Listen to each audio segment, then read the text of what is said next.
Well, hello there. This is a Toyota 4Runner video, mostly.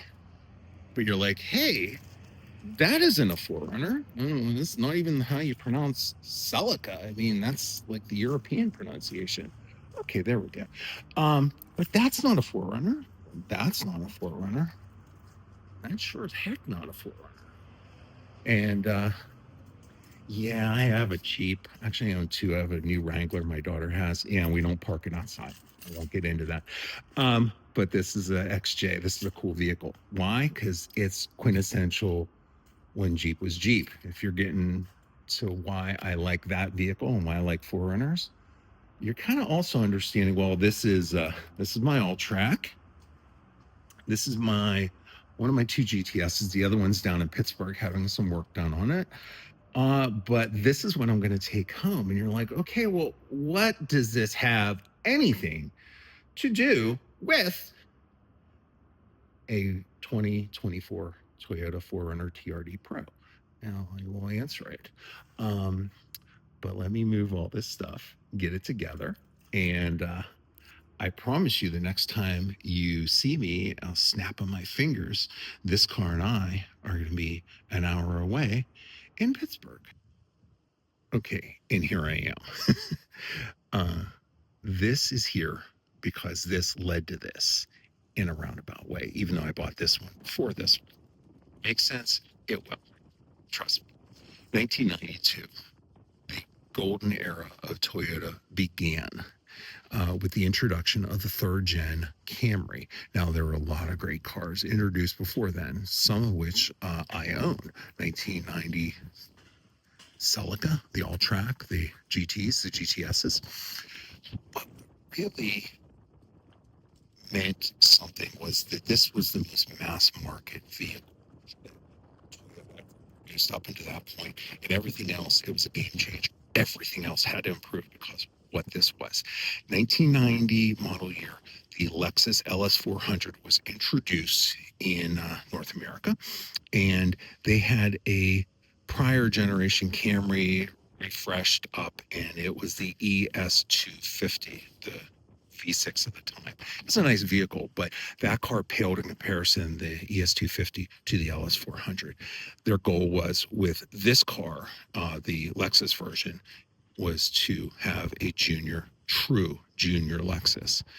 The benefit was the American executives at Toyota fought and actually got many improvements, a lot of shared things for this car, the new third generation Camry for 1992. And this is the vehicle, not this one, but my red 1992 Camry was the vehicle that got me to purchase a Toyota instead of that Celica that I lusted after. I got it, kept it 10 years, loved the vehicle. It was overbuilt. It led me to be a lifelong Toyota aficionado because one thing with the Toyota was you got more than you paid for. Am I speaking in past tense? Possibly, because this vehicle went out of production in 2024. This is the last model year for the 5th generation 4Runner. And there's a lot of similarities in switchgear.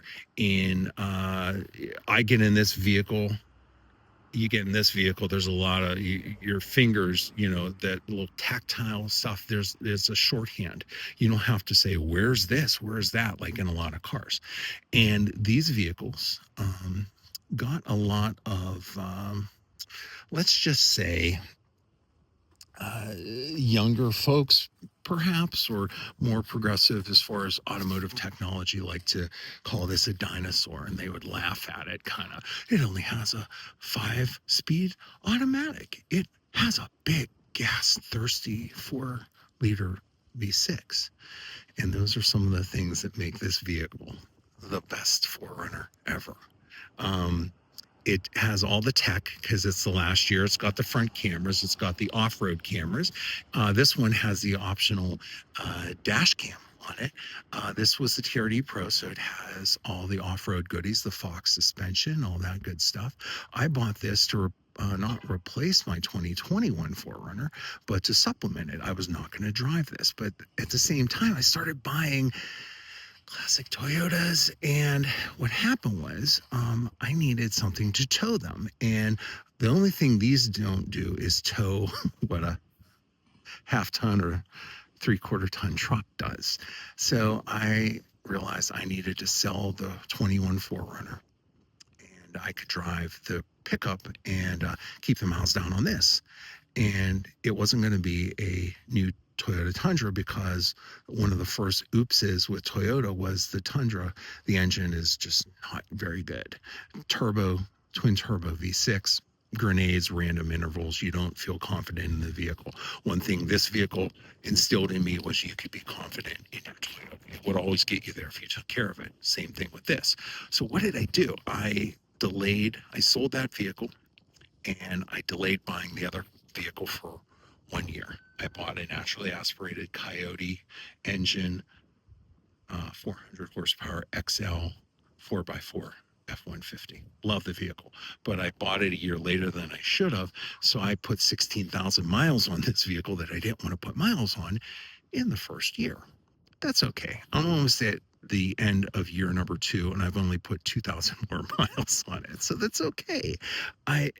It's a wonderful vehicle. I'm not selling it. I never will sell this vehicle.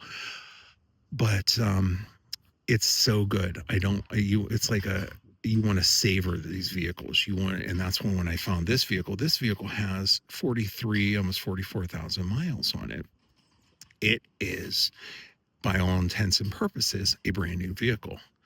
And this vehicle, it's got 18,000 miles, but it's a new vehicle. I PPF'd this vehicle. I ceramic coated this vehicle. I fluid film underneath this vehicle.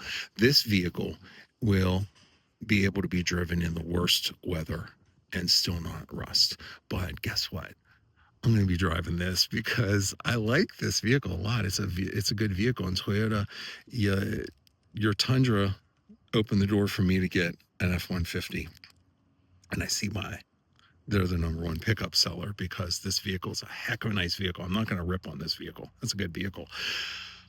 So I'll drive that, and I'll keep the salt exposure down on this. This and my other Toyota Classics, and my other various sundry cars don't see the salt. But let's take a look. This wears the plate my 1992 red Camry LE had. This is a special animal. It is a very clean, rare model. It's an SE. And what did the SE have? Well, the SE had a automatic or a manual. This one's an automatic. All my Celicas are manual, so I really don't mind having an automatic, because I'm looking down the road when I'm 75 or whatever. If I don't want to shift, I can drive this. But almost 44,000 miles. Special SE seats.